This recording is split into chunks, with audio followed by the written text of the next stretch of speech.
The sports page with the Orlando Sentinel and FM 96.9 The Game's Mike the Bulldog Bianchi. On JRR. All right, we got the Bulldog on the horn. So Magic dorked one last night. They got to put that behind them as they're right back at it tonight in San Antonio, doggy.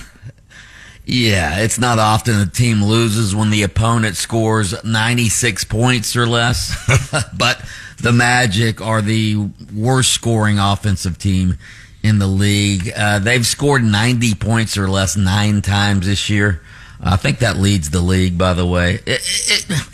I am so frustrated with the Magic. I mean, they get a little momentum and then they fall back into their same routine of not being able to score. Again, these guys score less than the shot doctor used to score. Okay, they're just they can't put the ball in the basket. Paolo Banchero, even though he had 26 points last night, 1 of 8 from beyond the arc. Franz Wagner, he had over 20 points last night, but 1 of 7 from downtown. They cannot shoot the three, and they cannot score enough points. They are tied for last in the league in scoring with the Brooklyn Nets. So, yeah, I realize they play good defense, but you're not going to win basketball games if you can't score. Well, they had strung some together before this, so don't be too hard on the guys.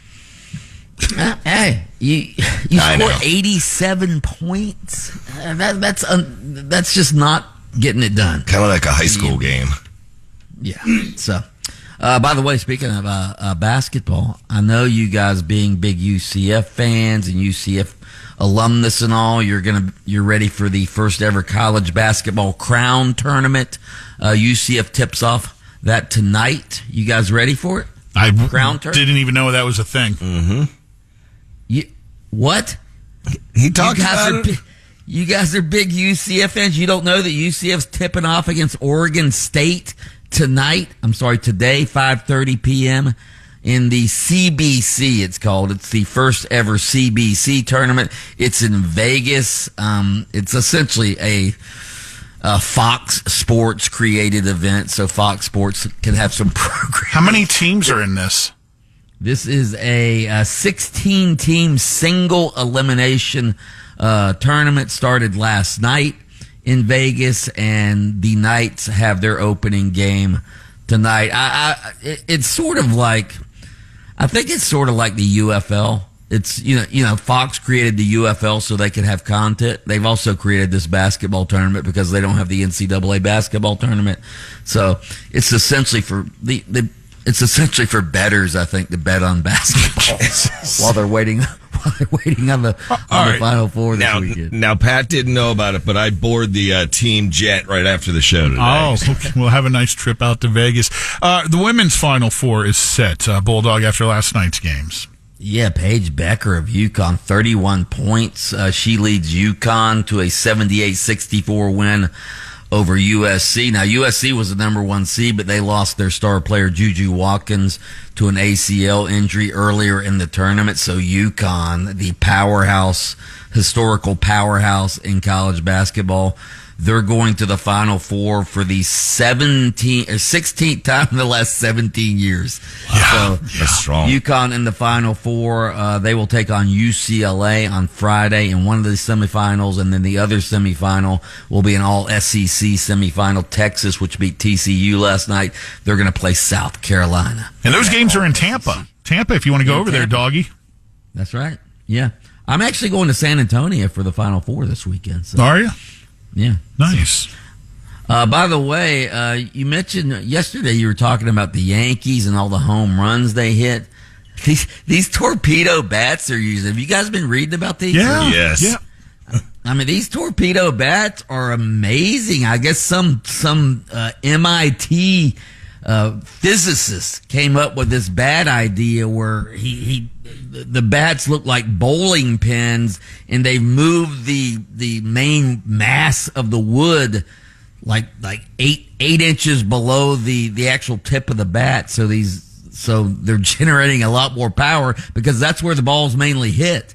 So the Yankees have I guess they're the ones who sort of started this, but other teams are starting to use them as well. You see that a judge said, I don't need that. He's not using it. Aaron Judge. He wasn't one of the Yankees that used it. No, and he's still hit 4 home runs in 3 games as of yesterday. They'll have to start building new stadiums with a fence at center field 600 feet out. Yeah, this will be these torpedo bats. They'll be like the tush push in football. Which, hey, there's serious talk there. They may ban that play with the NFL owners meetings here. They're going down. Owners meetings going on in West Palm right now. In fact, Brandon Kravitz of our station is down there covering that. So yeah, that's the big controversy is, will they ban the tush push? Because the Eagles have perfected it and no other team has, quite frankly. Well, the Bills are pretty damn good at it too, because they have the machine that is Josh Allen. Although Sean McDermott, the Bills coach, he's one of the ones who's pushing to have it outlawed, believe it or not, even though the Bills use it the second most of any other team behind the Eagles. I heard yesterday they're talking about the angle they're going to do away with it.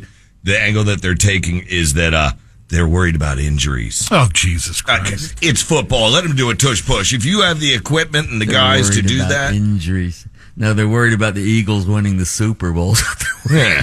If you don't like to play, try to figure it out on your own, and if not, try to figure out how to stop it. Yeah. Not every team though has a quarterback like Jalen Hurts. This guy can squat like 800 pounds. I guess the success of the tush push is Jalen Hurts. Like, when he crashes into the line, he has such leg strength that he can surge ahead like. Most quarterbacks can't squat 800 pounds like Jalen Hurts can. But they shouldn't be penalized for that in my eyes. Sorry. I agree. You paid a lot of money for a good team. Like going back in the day saying Earl Campbell's thighs were too big. He might hurt you when he runs you over. Good Lord. Slim those thighs up, Earl.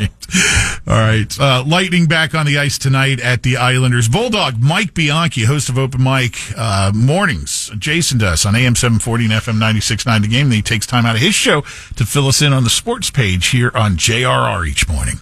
By the way, happy belated birthday. I forgot my birthday wish yesterday to the great Angus Young of AC/DC, who turned 70 yesterday. Listen